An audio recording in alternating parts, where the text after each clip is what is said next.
Hey, everybody, and welcome to Gambling with an Edge. That's right, it is Gambling with an Edge, not Life is a Gamble.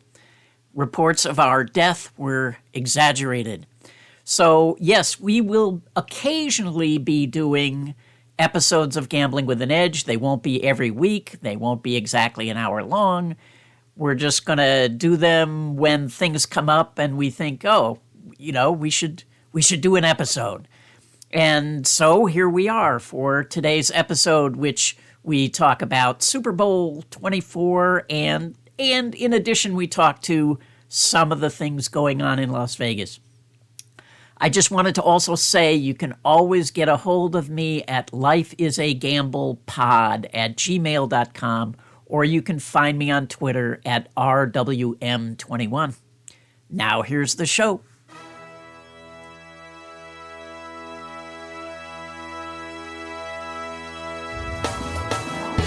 Good afternoon. You're listening to Gambling with an Edge. Now here are your hosts, Bob Dancer and Richard Munchkin.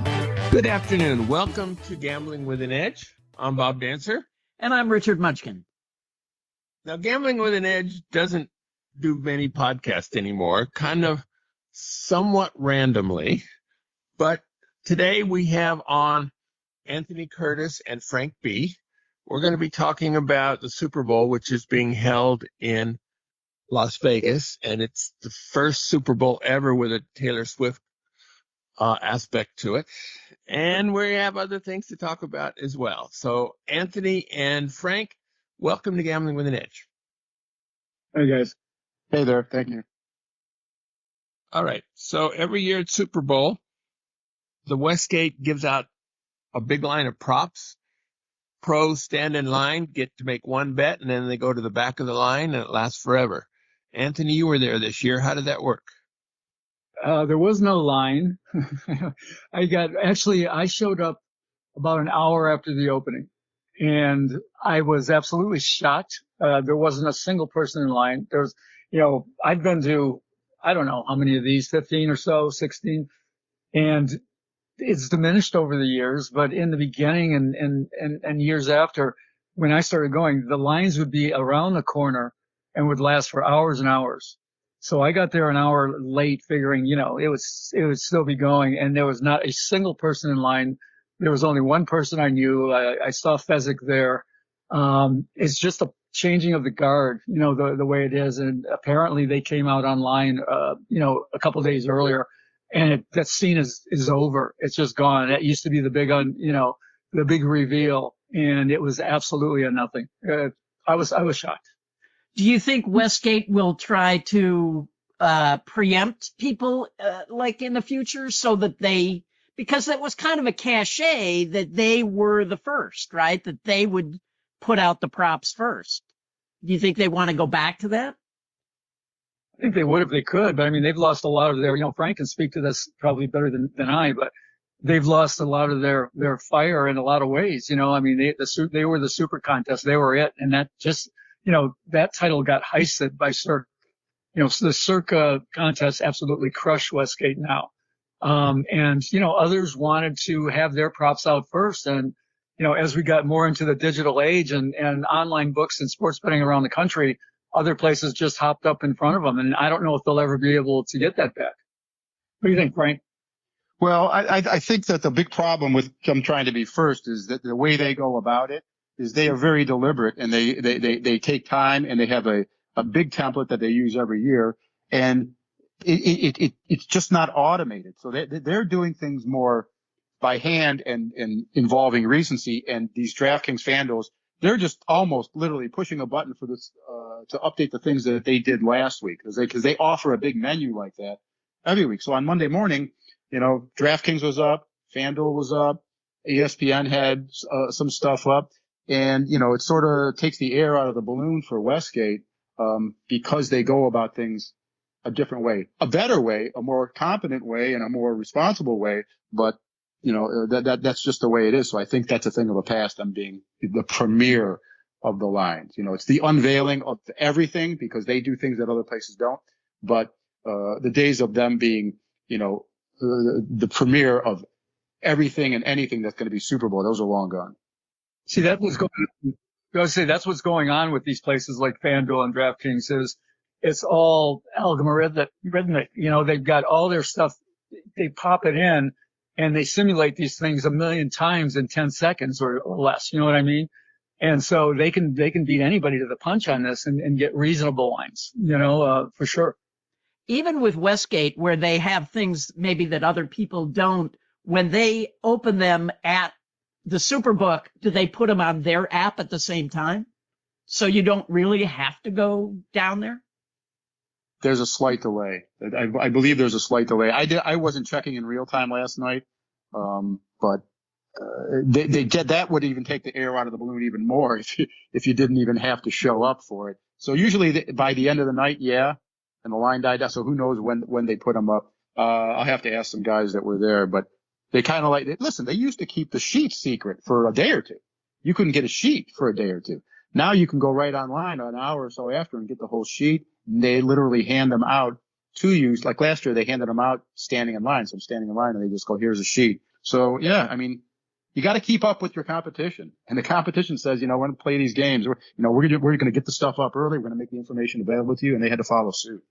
You know, it's kind of another example of what Frank's been saying now for 2 years is that not just forget about the Westgate specifically. Nevada is just losing the crown, you know, of being the sports betting centric place. Everyone else is moving it forward and Nevada seems to be stuck in the mud. Yeah, it seems to me they're the worst state to be a sports bettor. I mean, well, Richard, have you gone to Arizona and experienced the difference between betting on your desktop and betting on the phone?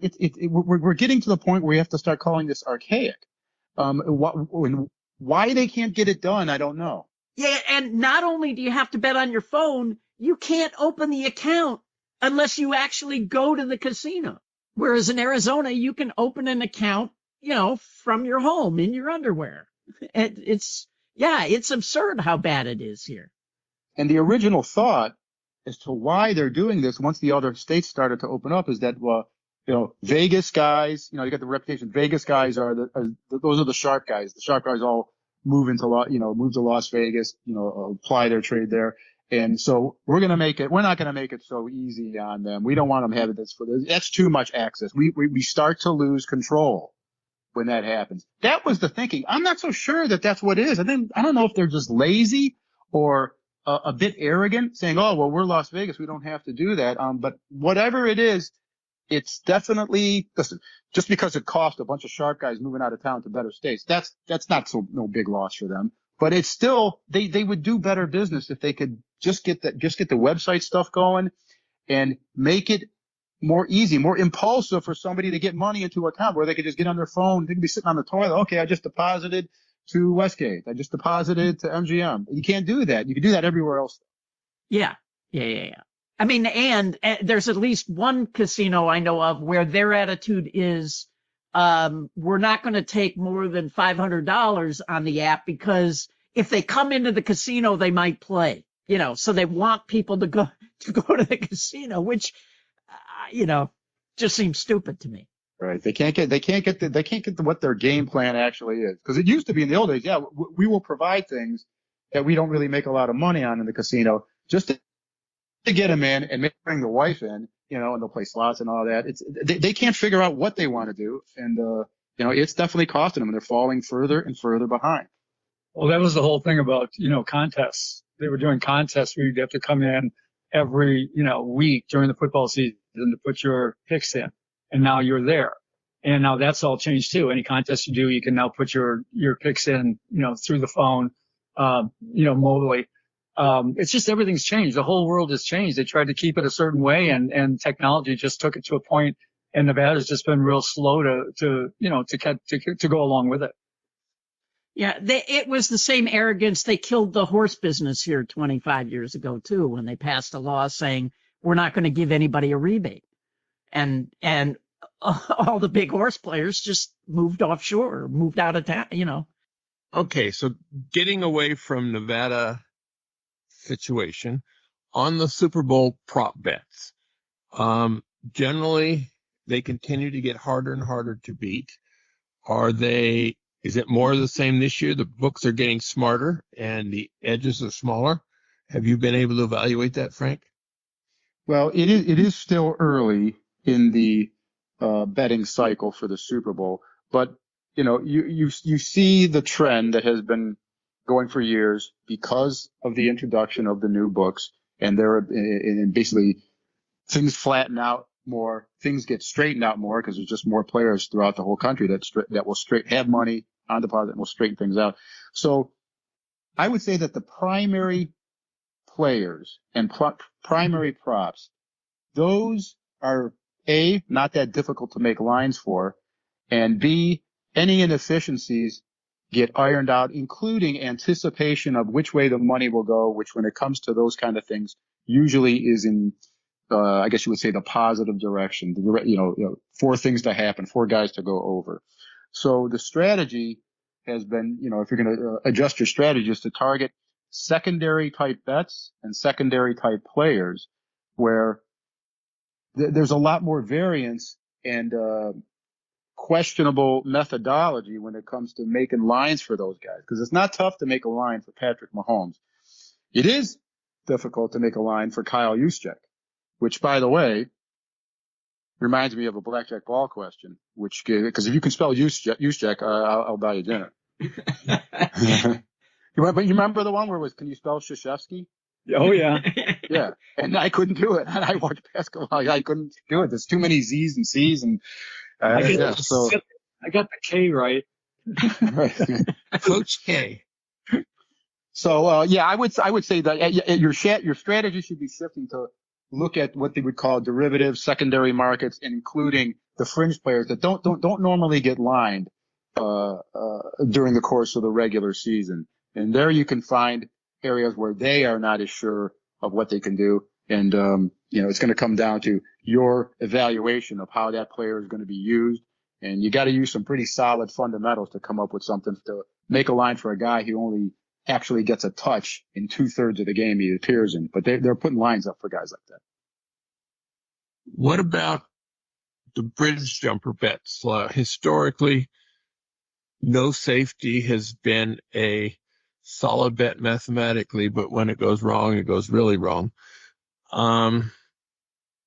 And since the public likes to bet on the yes so much, is still betting no on those bridge jumper bets a good play? Well, for, the high volume player in the Super Bowl prop market, that's a bet that you make right close to game time, because you got to let the public get a hold of it first, and they're typically not the people that are betting 12 days out. They're betting 1 or 2 days out. And once they get a hold of it and start to bet and start to take that nice plus money, then you may be able to find some places where you're getting, value on the bridge jumper. So, and also it works very nicely for the guys that do bet a lot, because by then you can assess how much of your bankroll, if you have a limited amount you have left, that you could devote to something like that, because it is a bet that could cripple you bad if it goes the wrong way and you put in a lot of work throughout the previous 10 days and then it just to blow up because somebody takes a safety or something. So that and the overtime, you're waiting till the end anyway on those, and value may appear, on Super Bowl weekend. You just have to wait and see. But I still know a lot of guys that do it reflexively. It's almost like a guerrilla Super Bowl bet. It's just like, just through brute force. This is always right. And we know guys. We all have mutual friends that show up just to bet those couple bets. Yeah.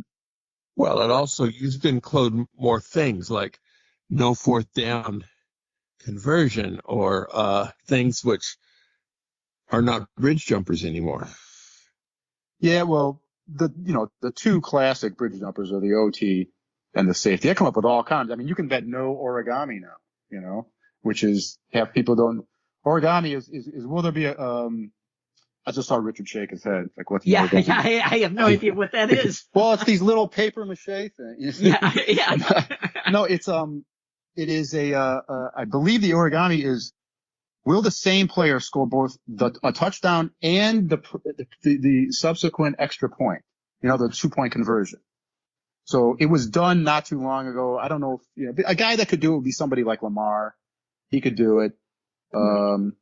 or because he could run them both in, or maybe a Kelsey catch the ball and then they go for two and he catch the extra point. But you got to get a 2-point conversion in there, a successful one to begin with. So you can start doing the math backwards for there. Well, what's the likelihood of a 2-point conversion, and then go through your candidates for that. I don't think the origami is ever a good bet though. Do you have any thoughts about betting the Super Bowl in game? I mean, Sure. do you think it'll be different than betting any other football game in game because of the amount of people watching it and potentially betting in game? Well, I guess the volume would be, dramatically more for the live betting and Richard, that's one I'm not so sure because I am not an in-game better that much. I don't bet that much, and I'm wary of it unless it comes during a break where I know action is stopped and I'm not getting heads I win, tails you lose with the sports book when it comes to accepting the line that you want to bet.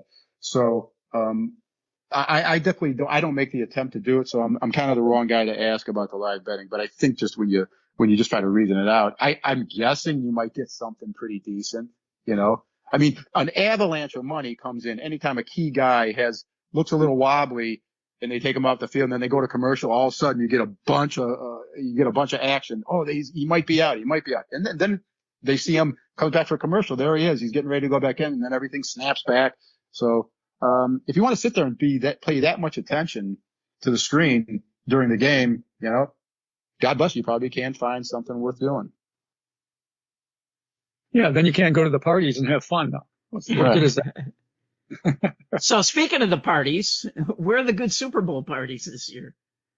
Oh my gosh. I mean, I couldn't possibly, put them in order or pick them. Every single place is going to have something in Vegas. Remember, it's going to be in Vegas this time. And we just wrote in the Advisor, we're like, for decades, Vegas has always been the second best place to be if you're not in the stadium. And I would argue the best place to be. If I had a choice, it was right here in Allegiant. You could give me tickets. I don't think I'd want to go. I mean, I'm saying that now because who knows, I might, but bucket list, right? Sort of bucket list. But I mean, the parties outside are just so good from the regular house parties that people invite you to every single bar. They're all going to have, pools and squares. They're all going to have, specials and food. We've got a big folder full of different things and we're just going to put one big long list up. There's not one. Downtown Grand is having one that looks really good. And just everything that Downtown Grand has been doing recently has been good. They really look at the bargain value side of things and they're going to have a party there.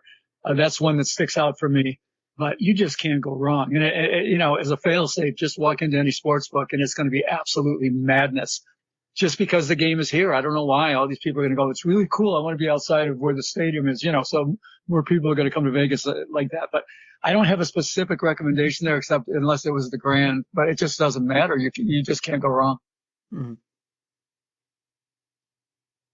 Yeah, well, I'm getting a bit older and a bit crankier as, I'm more the get off my lawn guy these days. So I don't really want to go to a casino at all. I don't care what you offer me to go to a casino party. It would have to be all laid out in detail, exactly what's going on in there. Cause I want to watch the game, cause you end up at some of these parties and there's a mild interest in watching the game. They're doing I've gone to parties where it was difficult to watch the game and I left at halftime. A couple years ago, I met Kurt at a bar, and I think that's actually the best call is to find yourself a local bar. And in this case, not a KC bar and not a San Francisco bar, just a bar that you're comfortable at and, scope it out a day or two in advance, find out what's going on. And I'm sure he's got a huge list. It's either that or you get invited to somebody's house to watch it, which is, now you're pretty sure that you're going to get at least a good viewing experience. But the days of me going into the casino on Super Bowl Sunday are over. Well, I think they're going to have a lot of these. Yeah. By the way, I'll vouch for that. Frank's like, well, are they going to have the sound on? Well, how loud is it going to be? It's going to parties with him is been really fun. Well, but Frank, aren't there bets you want to make right before it starts? I mean, or on the day of? That's why God created apps. Well, but in Nevada, they don't take hardly any action on the apps, or maybe they will on the Super Bowl. Yeah, well, Richard, when you've been doing this for as many years, you realize, listen, there are going to be places where you could get to the window in a reasonable amount of time. It's just a mess, parking and getting in there, and it is. I'm trying to think the last time I ran around and was betting live on a Sunday morning was, I don't know. It might have been the Patriots' undefeated season. It might have been because we were doing some arbitrage on the. We needed the money line. We needed New England on the money line. I remember that. Well, back in those days, the lines were so long. They probably are still. But think about this. When you talk about not being able to get that much down, most bettors, that's fine, right? What kind of bets are they going to make? They're making $25 bets, $100 bets, maybe that sort of thing. You can get those down on the app, and you don't have to be there in those lines. I thought it was the greatest thing in the world for the casual bettors when the apps came out, because that's the first thing that I put in LVA is you don't have to fade those lines anymore, because we'd run around and I'd go, seriously? We're going to wait in this line? It's going to take an hour and a half, before you get through anything. That's probably alleviated now more because of the apps, because a lot of those people are making small bets, $20 bets, $50 bets. Yeah. And also, when it comes to the day of and the day before, that's when most guys I know, definitely me, that's when you start emptying your offshore accounts. Now you're dealing with all that stuff. And on Sunday morning, I'm more on Pinnacle and Chris and the other offshores than really, fishing around on the Westgate app and whatever. All those bets, a lot of them have been made. Now you're going to go in there and look for the value, which we probably will get to talking about soon, how, once the public gets a hold of the things that we know they're going to bet beyond the point of reason, that you're going to get in there and buy some things back. And that's what, the Vegas and the US books are good for. But outside of that, you're just trying to use whatever money is that you have left, trying to use that up and get it in somehow. That sounds reasonable. Well, so let's talk about that. What kind of things are you looking for that the public is going to whack out of line? Well, I don't know. Do you guys don't say what? No safety. Oh, no safety. Well, we talked about that in the overtime, right? Yeah. But when we're talking about, cause I prefer the player stuff. So let's talk about real quick, cause I got this question a few times already because they saw the line go up at Westgate. I believe it went up 365. Will there be a touchback on the opening kickoff? Okay. So that's a real popular bet. And, in the popular side over the last few years has been to bet the no, because you were getting plus money, and as it was being reasoned that the nerve factor, not only the kicker is going to be a little, have a little bit of the yips because it's such a big stage, on top of the fact that some people speculate that the team that's returning the ball, they're going to start gambling right out of the back, and even if the ball goes in the end, they're going to try to run it out. So that's been getting a lot of play over the years. And I saw the line came out. I don't have it right in front of me. I think it came out around 360. So minus 360, yes. And to me, I made the line 300, maybe 310, minus 310. And it's based purely on, season performance. You got the three things you need to consider are each kicker and how they do on the road. So Butker for Kansas City kicks a touchback 83.3% on the road. Moody for San Francisco, he's not as good, 64.8% on the road. Now the third thing is the venue, which is the stadium in Las Vegas. And okay, it is the best stadium in the NFL for touchbacks. It is number one. And the reason I reckon it ranks overall number two, but that takes into account the home team kicker. And to me, I don't give that a bunch of weight. I give how all those other kickers that perform there. And it is number one at 86% touchback rate. So if you try to make a little meld of all those numbers, you're going to come up with something in the neighborhood of 75, 76, depending, by a couple percent.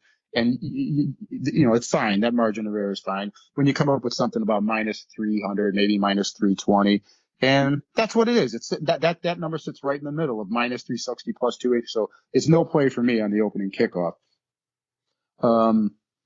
So there you go. But You is get that past one that the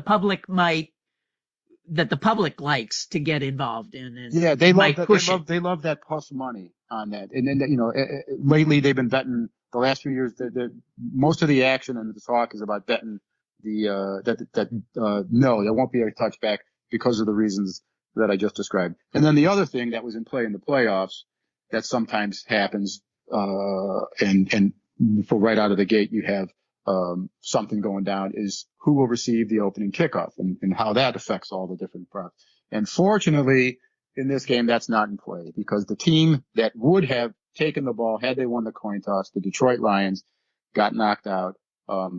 Had they not, you'd have had a whole other sense of urgency right out of the gate, betting the props as they put them up because then now you have an idea. Now you're pretty sure who's getting the ball first. And so all these other things, what will occur first? Who will cross the 50-yard line first? What team will punt first? Which one of these players, Kittle or Kelsey, will catch a pass first? All of a sudden, you got a big, a big head start if you can get down on the Detroit players. And like I said, fortunately, that's not in play because on those Super Bowls, that takes a whole bunch more money to properly cover everything because you got that whole thing going on right away, and then you can go about betting the rest of the stuff. So now you're past the opening kickoff, and I don't know. Is there anybody, Yeah, I have a question on that. Sure. Travis Kelce. There Yep. is a Taylor Swift effect. A lot of the so he is getting extra popularity, and so the squares are going to bet he's going to catch more for more yards and whatever. It seems like, is that going to be a big enough effect so that betting the no on that makes sense? Well, okay. So Kelsey Kelsey's lines are pretty much what they should be, but people are going to give him credit for being, first off, he's coming off a really big game. Okay. Secondly, there is, some people would speculate, they're going to want to give him the ball more for various reasons, which we don't really need to go into. They want him to do well because they want to see all these, after the game and that, whatever happens after that. But I will tell you that, the San Francisco 49ers are number 4 in the NFL defending tight ends. That's not a good, that's one check mark against playing on Kelsey.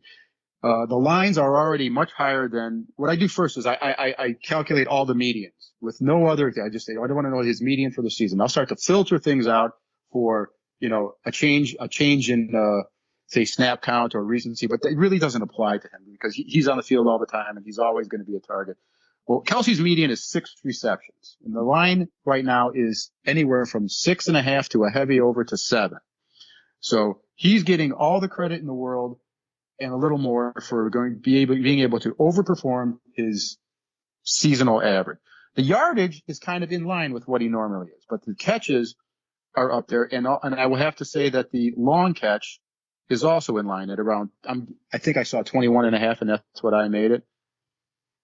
So, outside of looking to fade his number of catches, I don't really see anything that's not about what it should be. We can talk about another thing in a little while because I want to cover this thing about the betting a specific player to score a TD. He scored in 7 of 8. He scored 8 touchdowns, but he only scored in 7 games. And but he has a yes in the last 2. So the last 2 games he did score, and the whole what did I just last see? That's what I want to bet on is another reason that Kelsey is catching a lot of action. So I would say I can't bet him over, but I might be betting him under on receptions when that peaks, and I might have something cooking with no TD. All right. So if you want to talk about the TD thing, we could talk about because he's part of another bet that I just saw on Westgate that I think illustrates a good concept, which is when you're trying to evaluate these bets, people take a look at their performance throughout the season, and they start to do a bunch of averaging. So you have what they did is they matched up who will score a touchdown first, Travis Kelce or George Kittle. Now George Kittle is one of the guys you have to be very careful with when it comes to, I guess you would say, being sure that you don't fall to counterfeiting on these TDs. What that means is, okay, he scored 7 TDs in 18 games, but 3 of them came in one game. Okay, so he really only scored in 5 games, and he played 18 of them. Now, had he scored in 7 games, you would reverse engineer the price that they made for him, which is Kittle to score a TD plus 150. That's what it should be if he scored in 39% of the games, which is 7 into 18. He didn't, and he got 3 of them against Dallas. When you try to look for an explanation for that, well, there is one, is because Dallas is a team that you would target your tight end more often to. Dallas defensively was very good against the pass, and they were top 6 or better defending against every type of receiver that, running backs, wide receiver 1, wide receiver 2, wide receiver 3, but number 17 against tight ends. So when you're drawing up your game plan, say, wow, well, when we really need something, we could probably get it at the tight end. And they did. They got 3 touchdowns out of them, but that kind of screws up Kittle's frequency of touchdown. If you're just going to sit there and average his touchdowns into his games played, that's not the case. Now, Kansas City covers the tight ends very well, and we just saw it last week because at Baltimore, they have literally 2 of the top 5 tight ends in the league. Because when Mark Andrews went down, who's definitely a top 5 tight end, he was replaced by the younger dude, Isaiah Likely, and that guy, in the stretch that he was in there, the 6 games, he was the best tight end in the league. That was, that guy's going to be a number 1 tight end for somebody soon. But the Kansas City Chiefs held them, Andrews to 2 for 16, and I believe Likely 2 for 15. They shut him down in a game where Baltimore lost their mind trying to pass the ball. They threw the ball 37 times when they normally throw it 26. They played a dumb game, and there's nobody who's going to say that Baltimore played like the dumbest game that you would see all year. They led the league in rushing. They're the number 1 rushing team in the league. They gave the ball to their running backs 6 times. The running backs had 6 carries in the entire game. I don't know what they were thinking. It was a dumb team, but Kansas City handled it. They shut those tight ends down, even though they were throwing more frequently. So I think Kittle's got a tough matchup here.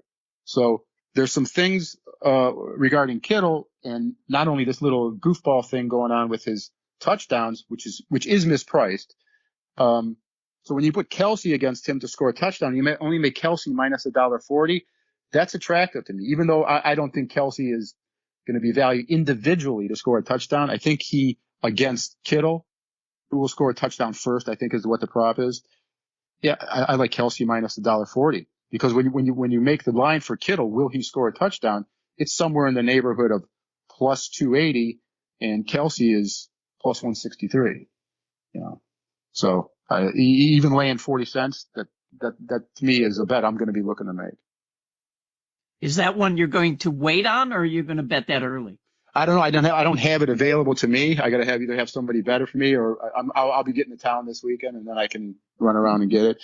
It could go up somewhere else, but yeah, like I said, it's all hinged on the fact that I think Kittle's mispriced to score a TD across the board.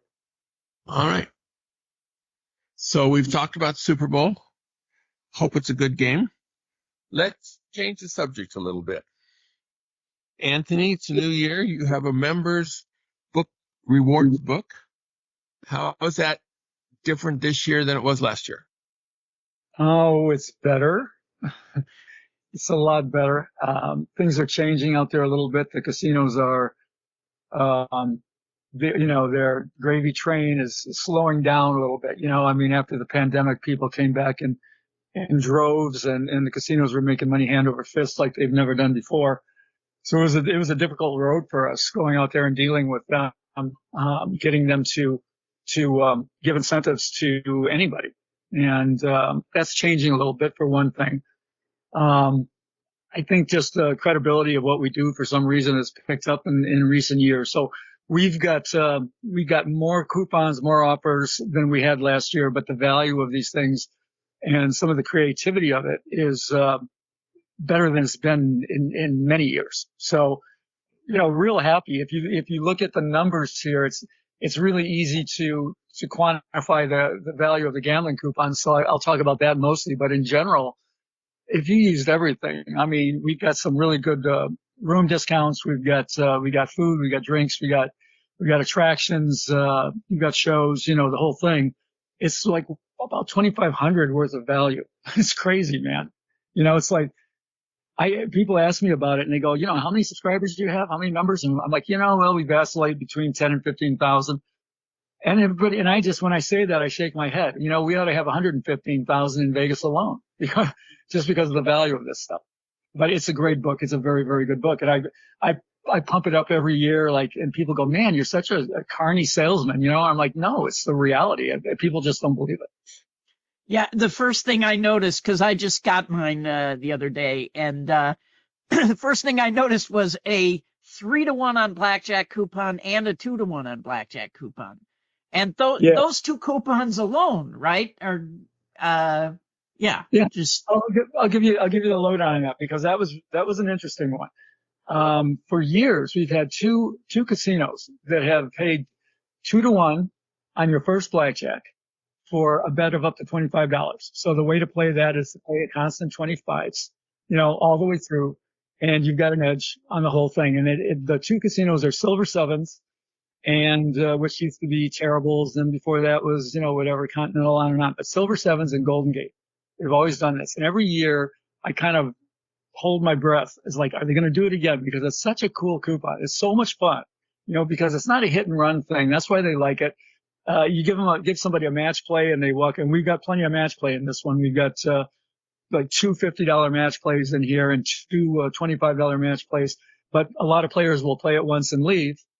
I don't blame them. That's what I would do too, but the casinos aren't crazy about that. They want people to sit and play. So what's great about the first natural paying double is that you have to play to an average of between 21 and 22 hands before you're going to hit it on average. So they don't get the hit and runners. They get people sitting down and playing. And when they finally hit it, whether they hit it on the first one or the 101st one, they're usually invested to some degree. They're either ahead and they want to keep playing with house money, or they're behind, they're stuck, and they want to keep playing to catch up. So this works out for everybody. The player's got his EV, and the casino has a good shot at the player. And so it's a great coupon. And this year we had two others, Downtown Grand and the Plaza, said they wanted to do it. So all of a sudden, and the other two came back on. So all of a sudden we've got 4 coupons paying 2-to-1 on blackjack. Well, things change toward the ends of the year. Everything gets all jumbled and everybody changes their mind. And the Plaza decided instead they wanted to do a $50 match play. Okay. I'm like, why do you want to do that? Really, it's like the match play is going to cost you more than the 2-to-1 on the blackjack, right? But they preferred to do that. They thought that'd be better for them. Meanwhile, Silver Sevens comes back and says, okay, we want to do the blackjack bonus again, but we want to make it not 2-to-1. We want to make it 3-to-1 for up to $50. Ooh. And we want to do it once a month. And I'm sitting there going, that's like $1,000 worth of value. It was less than that. It was about $480. I go, you're going to be attacked by all the people you don't want to see. And that part of our job with this, people are probably out there shaking their heads, but part of our job is to make sure that the casinos don't get slaughtered, because then they won't work with us anymore. Right. So I go back to them and I put the numbers together. I put it in front of them. I go, you really don't want to do this. So what they settled on, which I think is great, is 3-to-1 on your first blackjack, $15 top bets. And you can do it once a month through what we call Member Rewards Online. So that one coupon right there, if you were to play it every month, it's worth $246 in EV.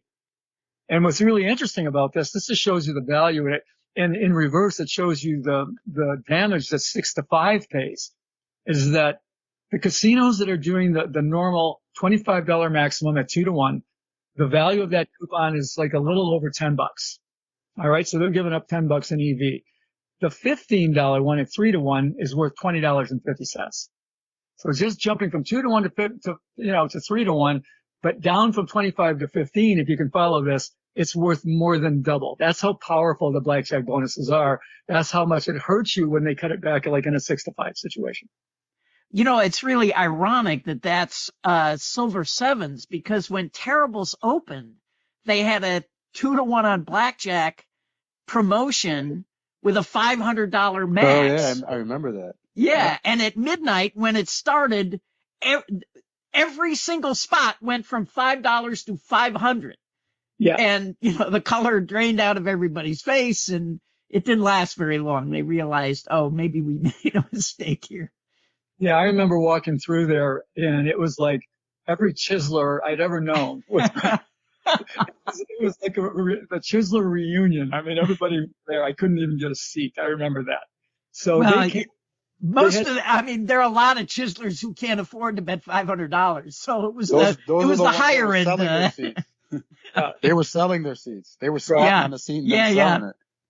but they had some new people at the at Silver Sevens this time, and they're like, "We really like this. We like doing this with you, and we want to raise it to this thing, 3-to-1 for $50." And I just had to put it in front of them. I just said, it's up to me to try to make sure that this thing goes on and it doesn't get canceled after it's 3 days. And I said, so here's how we want to make the adjustment. And I think it's great. You sit down, you play $15 a hand, and that's the other thing. It's worth twice as much as the $25 one, but all the risk is reduced, right? You drop it from $25 to $15. And I mean, nobody's going to get hurt on this, and it's fun. And I know, I love that coupon. I think Well, it's and you get it every month. Yeah, I know. You So can go in and do it every month. So another one that came out that was, I thought was pretty good, and Bob can comment on this one, is the Plaza, where Jonathan Jostle is a pretty forward-thinking guy.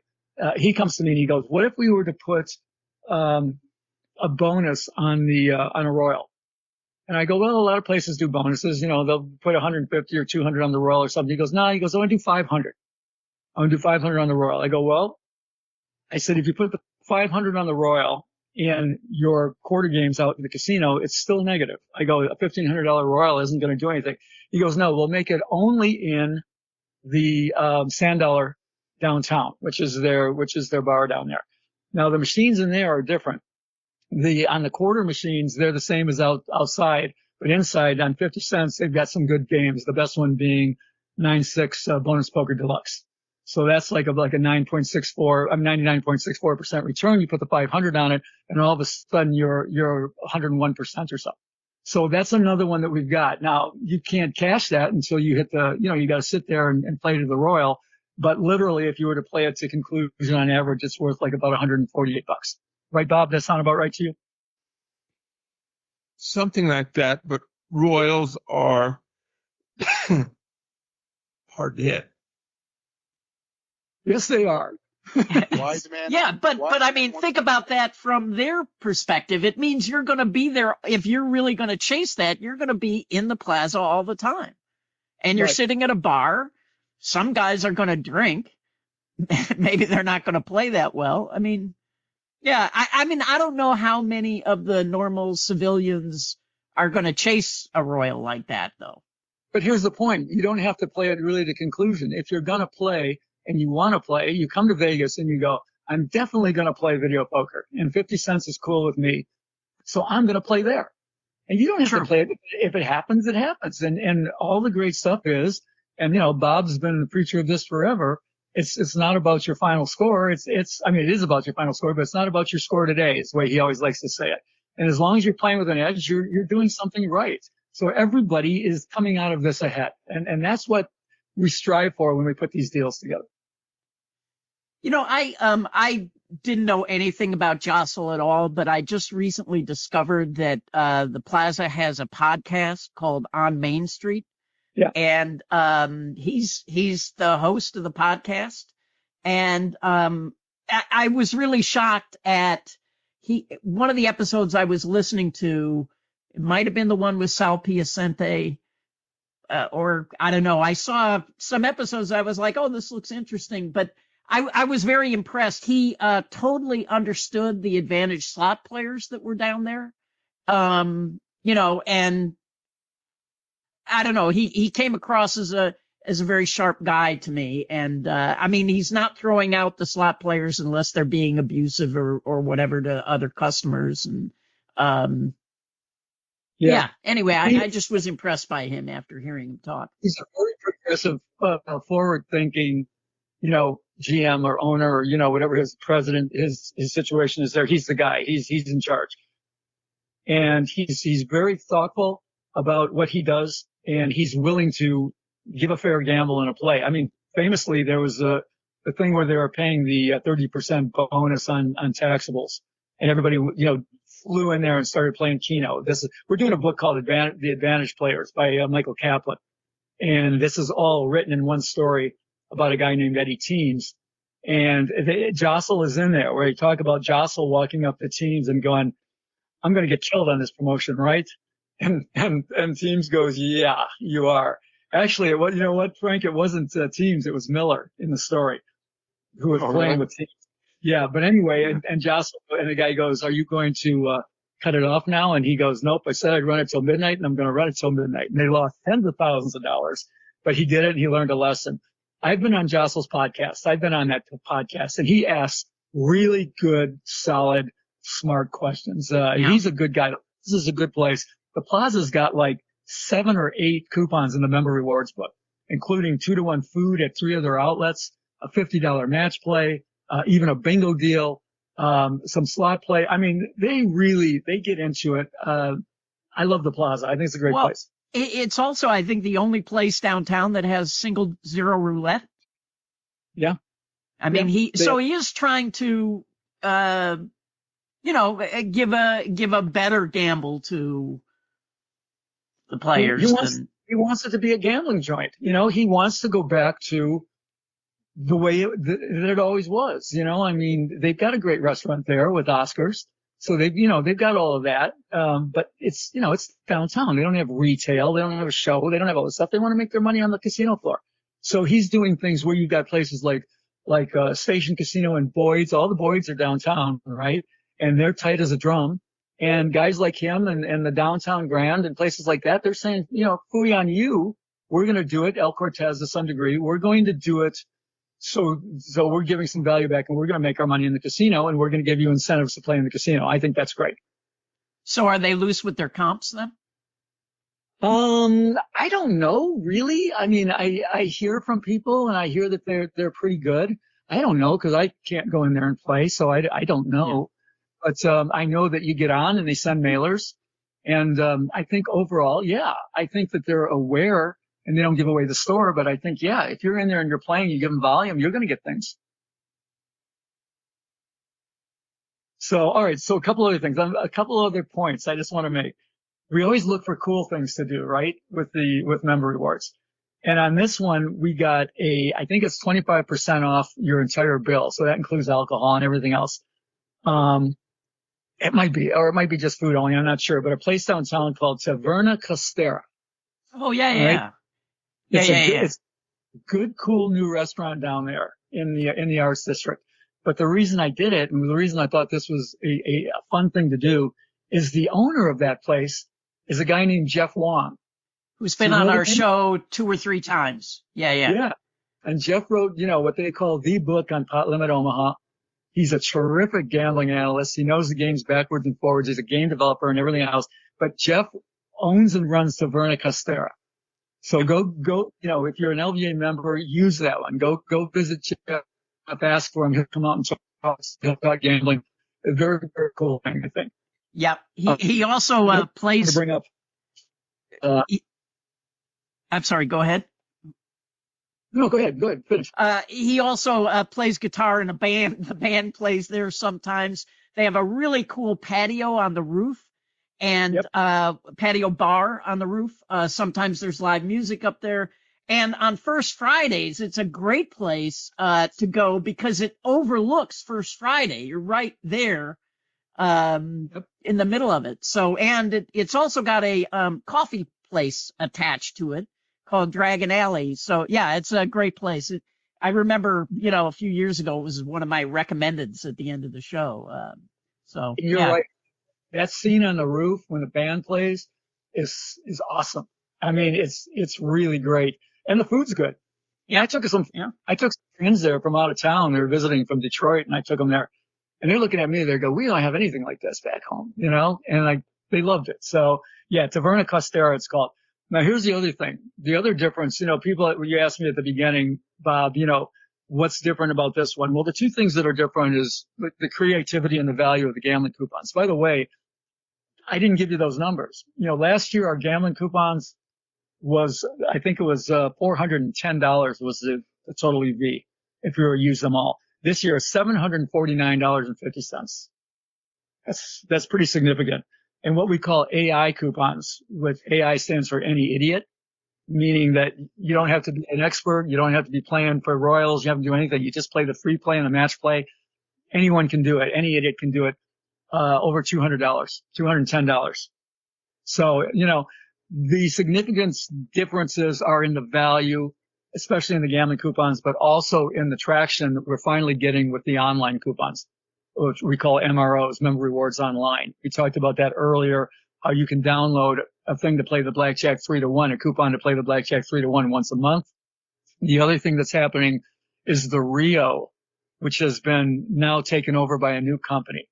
All right, the Rio for years, when the Rio opened, it was one of the greatest casinos in Vegas. Then it got bought by Harrah's, which became Caesars, and they ran it to the ground.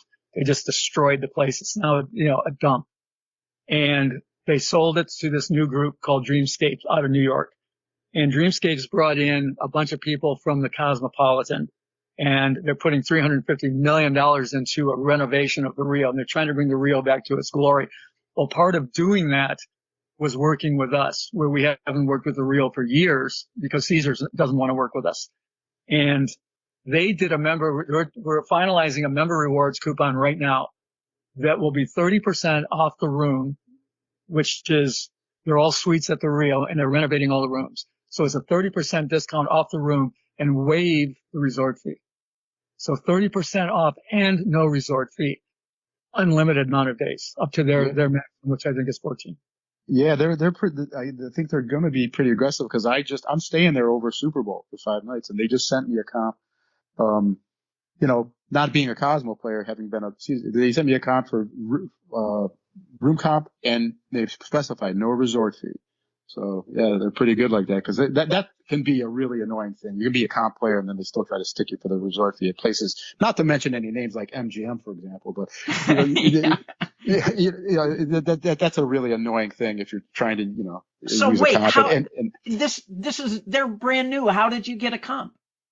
Because I must have been in the role thing from, either Cosmo or, they just took the player base from Rio and go through that. I don't know how they went about it, but I'll tell you what, I was there on opening night with the new Rio, and I got a card, and I didn't put a lot of play on the card. I didn't have time, but I did get a card and give them all my. It could have been just from that. I don't know. Huh. And yeah, I want to make clear too. I'm glad you brought that up, Frank, because that is what they're doing over there. I think we're going to see more and more good things coming out of the Rio, but they still charge their resort fee to the normal person.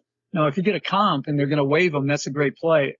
But that's what's so great about this member rewards offer, this coupon, is that a person they've never seen before, they've got 3,000 rooms to fill up there. And so that's why they're doing this. Not only are you going to get 30% off the rate, they're going to waive the resort fee for you as well. And this is a powerhouse. I don't know how long they're going to do it. I hope they do it all year, but they're going to do it for the first couple of months. It's a powerhouse. Do you know when that renovation is supposed to be over? It's it's in progress right now. I think the first thing they're doing, they kept telling me they want me to come over and see their rooms. So I think they're renovating all those rooms right now. And they just opened up, the buffets have gone away in almost all the places. There's only 20 places with buffets now. There used to be 20. Wait, did I say 20? I'm sorry, 13. There's 13. I was going to say, I didn't think there was that many. 20. There's 13. I predicted there would be 20, and I'm not going to hit it. It's going to go under. But they're not bringing back the Carnival World Buffet, but they just opened up their big food hall called the Canteen, and it's pretty good. I went there and got chicken tenders, a New York thing that had these chicken fingers that were like almost as good as Crown and Anchor. They were really good.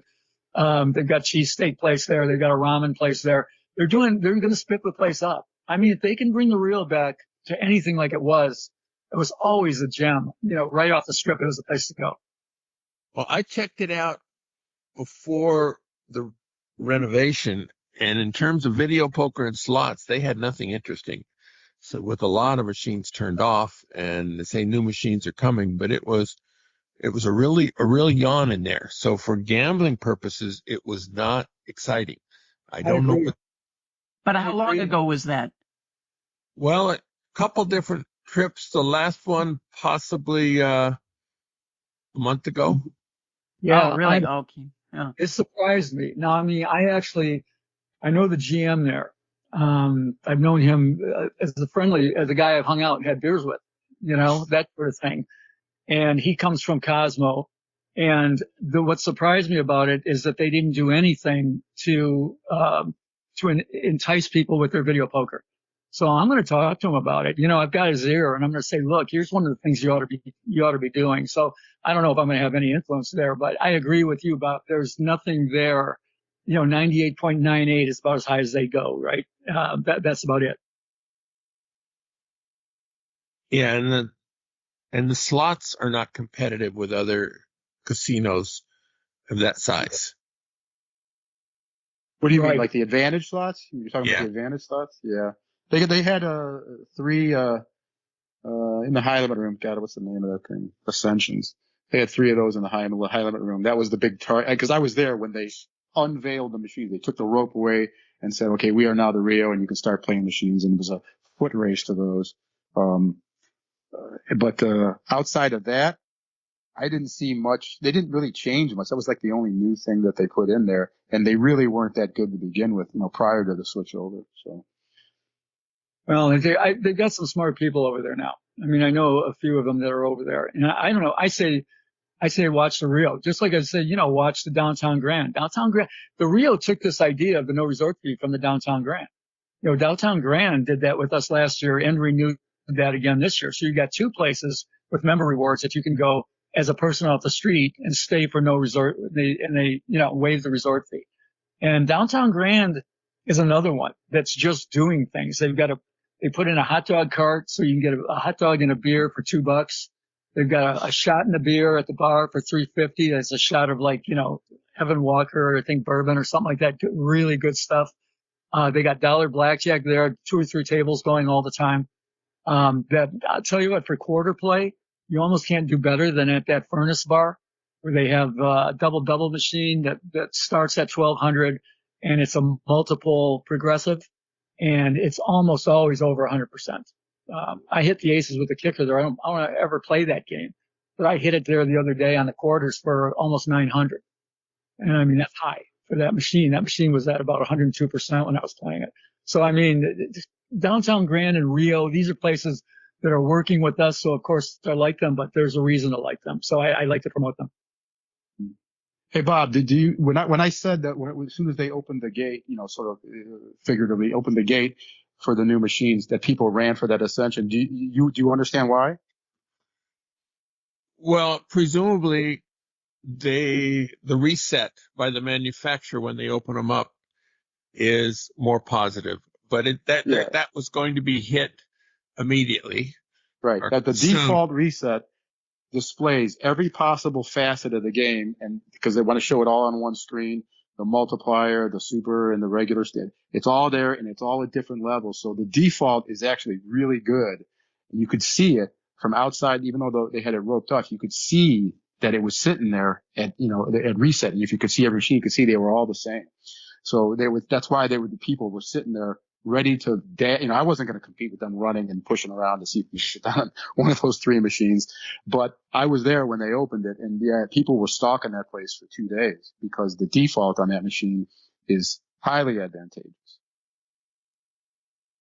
But after they go through the default, it's, Ascension does become positive periodically, but it takes a while, and there has to be a lot of square play for it to become positive. Well, but think about it. If the one you're looking at is positive and that's the default, like I said, I was standing right there when they opened the thing and the race was on and these guys were warning me, don't try to mess around. We've been waiting here for hours. I'm like, I'm not going to fight you for it. But those are multi-denomination. And then within each denomination, there's 5 different. Just think if they were all set like that. To be honest, it bothered me so much. I didn't want to stick around to see if that was the case where they sat in there and just made a ton of money because they got 15 different shots on each machine. Yep. So I walked out, but I suspect that there's a good chance that was the case. Wow. Yeah. I got paid off a lot for getting up at 4 a.m. to try to get in there at 5 a.m. when they hooked it up. There were already guys that had been camping out there. Yeah, I heard the same thing happened at Fontainebleau when they opened. There were guys there just waiting to get to the machines for the same reason. We have a little time left. Speaking of Fontainebleau, that has generally been a clusterfuck since it opened. Is that a fair analysis, Anthony? When we say clusterfuck on this show, that's cool. I think a dumpster fire. What would you say it is? Clusterfuck kind of says it pretty well. It's a strange place, man. I mean, the whole theme of this issue of the Advisor, the February issue of the Advisor, is Fontainebleau, and I think the lead is, what is this place? I mean, what does it want to be? Does it want to be a casino or does it want to be a hotel that has some gambling? And unfortunately, it's the latter. They made this beautiful, gorgeous place that has like hardly any appeal to gamblers of any level. And I know I walked through there myself and said, people I know, lower rollers, middle market, low, high, nobody's going to want to come here really unless they're playing relatively high enough to get comps because they got a lot of great restaurants. But the comps are horrible. So horrible. I've just heard a number of horror stories about people who went in and put in big plays at the beginning and basically got nothing. $50 or something. Well, I walked it with a guy I know. I won't mention his name because he's in the business and probably wouldn't appreciate it. But this guy is an expert, and it wasn't Steve Sear. It was another guy, and he's an expert in, foreign VIPs. And he pointed out one thing after the next that's wrong at Fontainebleau and why his players would never want to go there. Well, they're doing everything wrong. From the bottom up, they're doing everything wrong. Of all these bars, they've got 36 restaurants and bars. Many of them, of that 36 are bars. Only one of them has video poker, has bar top video poker, and that's the Tavern in the whatchamajigger, in the sports book. And it's almost like they decided they didn't want video poker. There's like hardly any video poker anywhere in the whole place. Just these new age slots and things. But it's gorgeous, but it's dumb. Also all their executives are gone, right? They've lost 4 executives in the first month? What they have, yeah, 4 in the top, and they lost 3 more before that. So there's like a total of 7 who are consequential there. That from the time they decided they were actually going to open to now, almost 2 months later, they've lost 7 top executives. So what does that tell you? That tells you that they're not being listened to. And this guy that I walked around with, he knew several of them. He goes, it's exactly what's going on. They're saying we need to do this and that. We need to implement different things. And the bosses above them, all the way up to the owner, are going, no, we know what we're doing, and they don't. I know some NFL football owners are like that.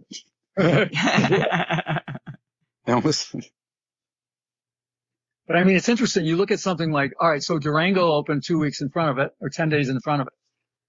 Durango has half the size of the space on the casino floor, but they've got something like 3,800 machines, or 2,800 machines on the floor, whereas the Fontainebleau has 1,200.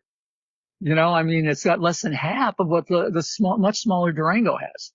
And I'll tell you what, Bob, you probably can comment on this. I I was pretty shocked at the video poker inventory at Durango. It's the worst I've ever seen from a station casino. I mean, they don't even have the loss leaders in there.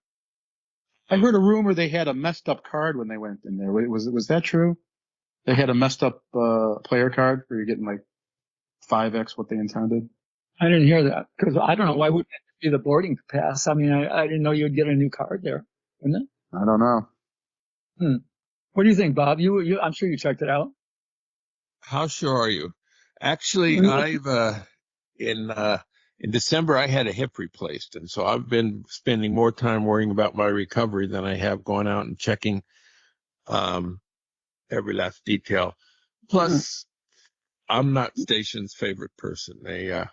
I come in and play, but I'm severely restricted, and so it's just not worth my while to check out. So you weren't hip enough, so you had to have that replaced? Yeah. Yeah, the card isn't worth anything, so it just goes in there and shoots from the hip. No, but I'm no mailed there too, Bob, if that's what you mean. I don't get anything out of them. My card's worthless almost. Well, you didn't mention MGM Grand earlier about, unfriendly, and you can certainly throw station casinos in there. Jesus. I mean, they're gross. They've turned gross over the past few years. I hate them. And how much can you bet on your sports app there, Frank? I don't know. I haven't been in town for a while, and I don't. I haven't been in there. I'll come in and whatever's in there, I'll bet it on the props, and then that'll be it. I'll bet they'll take at least $100. You think? It's better than Baldini's. No, well, I take that back. I'll take that back. I just get mad because when they have a good line, you can only get so much. And I got the fourth quarter. I know might not know at the fourth quarter. Curtis got it for me. What was it? $250? It was 200. He goes, take as much as you can get. I write back to him, it's 200. Fourth quarter under 14.5 minus a quarter. That's a great line. But, other than going up there, I don't know how much you get if you can go to a window, but, yeah. So like a lot of the app, like I got rid of the Win app entirely. I just couldn't get anything in whatsoever. I just stopped. Some of them you just stop trying. Well, the worst part of it, when I bet Baldini's for him, and I saw it was only 200, I go, heck, I can't get any of that then. It's only $8. I mean, I don't want to get into all the bitching about the sports here, but I don't understand how that isn't bait and switch, right? When you try to bet a line and they say, no, you can't, here's a price on something. You say, okay, I'll buy it. And then they go, no, we have a different price now. Well, Richard, you don't understand. Somebody just walked up to the counter, actually had two windows at the counter, and bet the same thing just before you bet it. That's what happened. That's how the price changed. It's nothing. We're not doing anything nefarious. It's nothing against you. You're on a popular bet. Yeah. Except it happens at the counter too. Although I guess they could say, no, but Richard, somebody was on the app. Somebody was on the app. They just bet it. Yeah. That is back to that again. Yeah.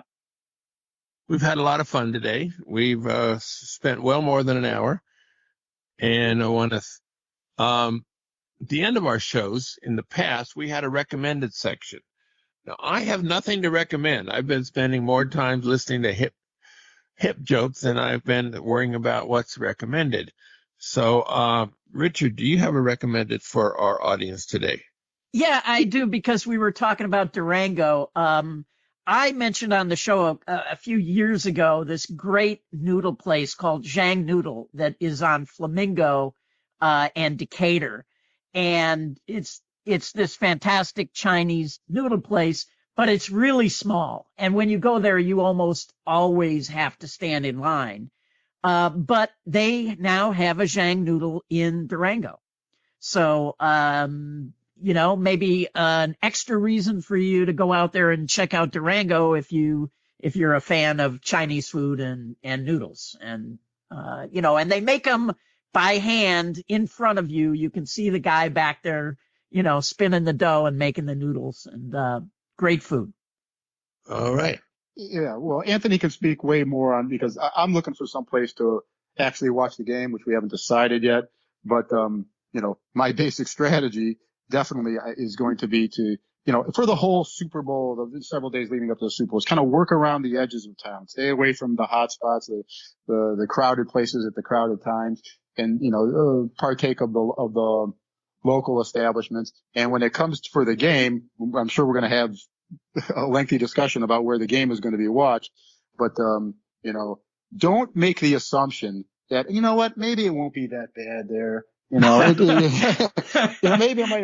it's going to be multiple times worse than you imagine, most likely. So, take the path of least resistance and, find yourself a comfortable place that you're, it's not going to be, New Year's Eve for you watching the Super Bowl. You're better off in some local place or at a friend's house. So that's definitely because I have made that mistake multiple years. I say, I'm going to go here. And then it just is you can't watch the game. And I'm going, I knew it. And like every now and then a couple of them I bailed out at halftime. I said, I'm going somewhere, meet Curtis at the bar or something. So yeah, my best bet is follow Anthony. Wherever he goes to watch the game, probably the place.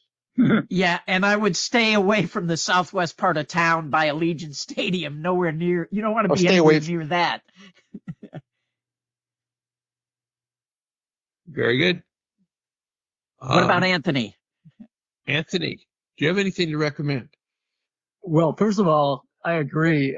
Shang Artisan Noodle, right? I mean, that is a great place, the Flamingo one for sure.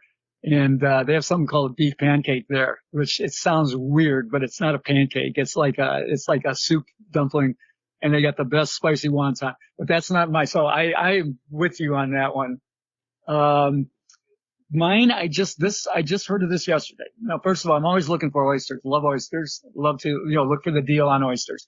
They used to have dollar oysters all over town. They just don't have it anymore. Finally, I hear of an oyster place that's doing $2 oysters. It's way up across from Durango in a place called Uncommons. And it's a place called Bar Oysterette, $2 oysters. I go up there. Nope. $3, right? You want to have dozen? It's $18. I'm like, oh man. Okay, whatever. So I get a call yesterday. I just finished The Advisor. I get a call from Blair Rodman, author of Kill Phil, good friend of mine. And he goes, you ever hear of a place called Captain Louis up on the west side? And I go, isn't that some sort of a chain? He's like, well, I guess they've got them all over the country. But he goes, on Tuesdays, they have dollar raw oysters. So it's called Captain Louis. It's on the west side. I haven't done it yet. I'm going off of Rodman's recommendation. But any place that's got dollar oysters, I'm going to stick my nose in there. Well, you can let us know how it turns out. I will. You're going to get there and they'll be, we changed it's $3 now. Well, you know what? This happened twice because Aria was, believe it or not, Aria was promoting dollar oysters in the evenings, like from 5 to 6 only in their food court area. Another place that replaced their buffet with a food court. And I got there and it was $2 oysters, right? And I'm like, I guess that's the way they do it now is they bump it up $1 everywhere. $2 ain't bad for Aria oysters. They were nice. But the other one, $3, no, I'm not going way up there again for that one. But this one sounds good. Dollar oysters on Tuesdays. Very good. Thank you, Anthony. Thank you, Frank. Thank you, Richard. Go out and hit lots of royal flushes, everybody. Good day.